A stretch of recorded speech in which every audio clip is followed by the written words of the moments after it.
it's kind of in that vicinity. There's a Dunkin' Donuts, Domino's Pizza, and then basically you take a right-hand turn at Euro Pizza, and it's around the corner. Okay. Easy enough to find. And again, do you have a list of vendors that are going to be there, or you're going to keep that a little on the down low? I'm going to keep that on the down low because I literally just booked it 2 days ago. Oh, so you're looking for vendors still. I'm definitely looking for vendors, yes.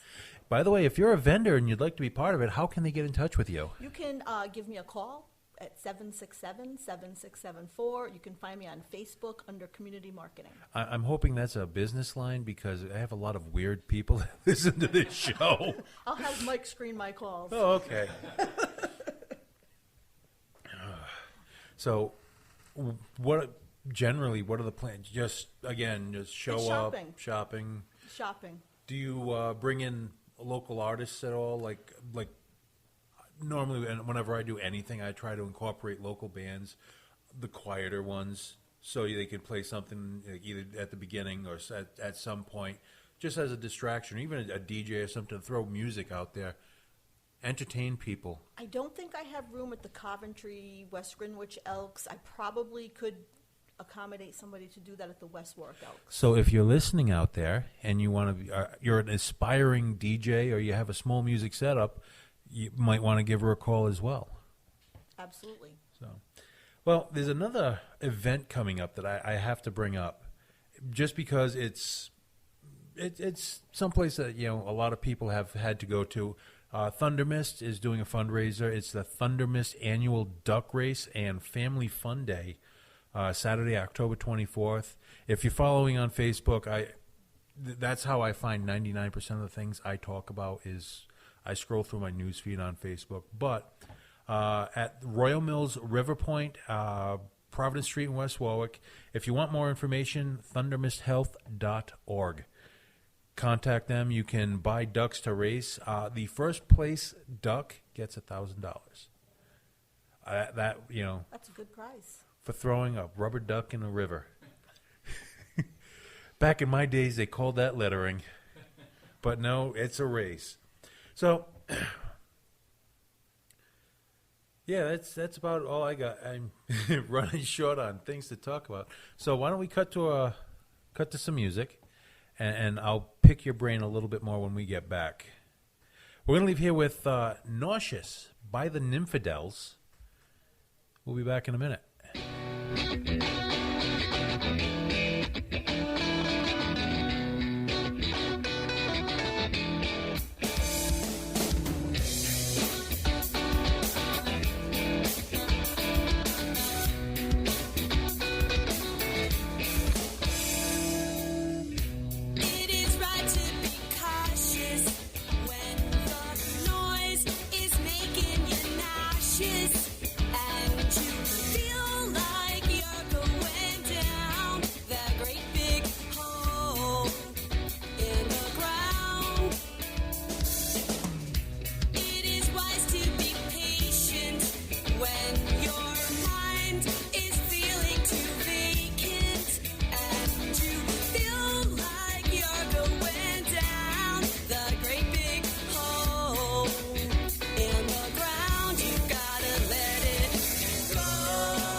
Feel like you're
you're stuck in darkness and you feel like you're going down that great big hole in the ground. You gotta let it go.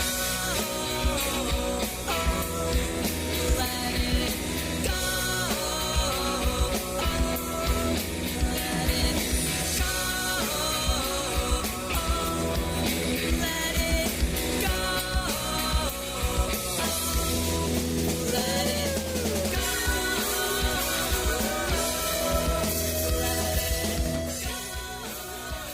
Welcome back, My Night Hours. That was Nymphadels. The name of the song was Nauseous. In studio tonight, we have Kelly Carlini. Now, while we were off the air, we had a little discussion about being anti-establishmentarian. Well, I do like to march to the beat of my own drummer, that's for sure. Well, in the last couple of things you were talking about, you kept on bringing up how you want to avoid Route 2, the big box stores. You want to get the local guys involved, which believe me, we love. That is like first and foremost, give local businesses your business because that money will stay local. Yeah, and that's what Small Business Saturday is all about. It's about not shopping at the corporate places. It's about helping the little guys. At this holiday show at the Coventry West Greenwich Elks on the 28th, there's going to be people who do woodworking, all kinds of different crafts, handmade jewelry, a great variety of different unique businesses and products that you would never find at the mall or any of the stores on Route 2. Well, I got to say, and this is something that I have definitely preached from the rafters, you need a little ambition to get it done. There's a lot of people that will just sit there, post their stuff up on eBay or post their stuff up on Facebook saying, hey, I'm selling whatever. If you're interested, and only a certain amount of people are going to see it because of whatever algorithms Facebook has implemented that day. But if you take a little bit of initiative, find a venue such as your holiday show or your wedding expo and pursue it. Go out there, take a little bit of your time, a little bit of effort, and get it done. Go out there and pimp yourself out because this is what you want to do. If you want to make a living making whatever tchotchke, jewelry, steampunk, whatever, if you want to do that for a living to support your life, you actually have to apply yourself and do it. Well, and a lot of people have said to me, hey, I've never done this before. What should I expect? And I've been doing this kind of thing for a long time. I hate to say how long. And so when I can sense that they really aren't sure what to bring, how to set it up, I'm going to tell them, give them pointers. Yeah, you help them out. Because no matter what little help you give them now is only going to help them to blossom later, and it'll come back on, to help you. It is one hand is washing the other is washing the other constantly.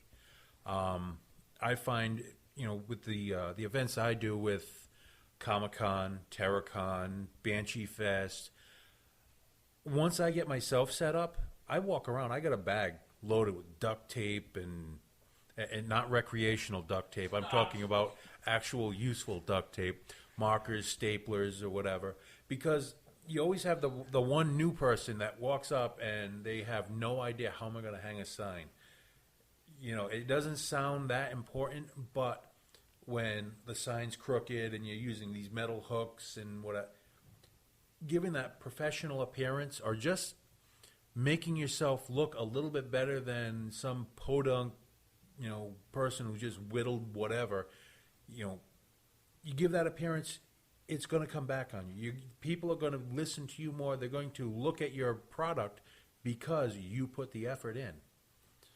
What do you think? Am I close to on I agree base? with you. I actually sell a line of products myself called Perfectly Posh. This is another one of the ways that I got involved in this because I was looking for venues to sell my product.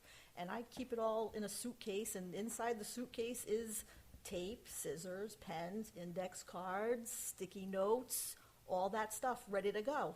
And my husband comes to the events with me usually, and we see people in distress. We're doing an outdoor event, and their poster's blowing away. well, I'm the first one over with my tape to help them, or maybe don't have a poster at the outdoor event that's going to blow away. So I totally agree with you. You know, I've amazed a couple of people with 2 cinder blocks and a couple of bungee cords. There can be a 50-mile-an-hour wind. My pop-up will never move. I hate You know, tents. I do. Well, I do. I have the pop-up tent for when I do like car shows and stuff like that, and it's got walls on it, so it's actually a pretty nice pop-up. And I've seen so many of them take off. So, of course, with the free time I have at work, I figured out a way to make sure it never flew away, and that's by adding 70 pounds of concrete to the bottom of I've it. had it happen. I've had a tent fly away and like break into a million pieces and then have to drive somewhere to go buy another tent. And I'm not exactly a big person, so it's almost impossible for me to do this by myself. I need hubby here to help me with the tent.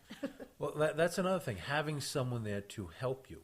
You know, a lot of what you're doing, especially in the shows, expos, stuff like that, it's not a solo operation, at least setting up. You know, once you get there and you start talking to people, I love talking to people if you haven't been able to tell. Once you get starting to talk to people and you get into a routine of what you're saying, you have it in the back of your mind, that, you know, it just flows really easy. But that first hour or two, the setup is probably the most difficult because you have so much you want to do and you just can't get it all out of your, you know, what's going on in your head is not coming out of your mouth at the same time. You know, that you get overwhelmed. Some people freak out. Personally, I drink. But some people have a nervous meltdown at every single event that we do. Well, I actually show up with what I do is I actually have a layout, and people are designated a specific place to be. So I'm not trying. So to, you are ultra organized with this. I try to be, and yeah, I try to be. Well, having a lot of experience watching people melt down, and it is absolutely beautiful because you could like time it to the second. Like, he's gonna blow his screw in 3, 2, bingo. Oh, it's beautiful, especially at, you know, at some place where you know these people look so far out of place to begin with, and then just to have them melt down into like this sniveling pile. And this is the person that is trying to instill confidence in other people, and they have no clue.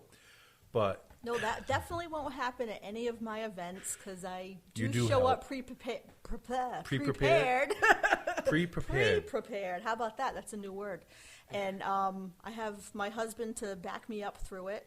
But being organized, and it hasn't happened at any of the events. I've pretty much told people where to go. That's where you're going to be. I tell people where to go all the time. Well, I tell them in a nice way. Tend to listen to me more. Well, why don't we cut to one more song? It's a great band that I've had the pleasure to see only a handful of times, but excellent band, up-and-coming band. The name of the band, October Accord. The name of the song is The Flood. You're listening to My Night Out Radio. We'll be back in a minute.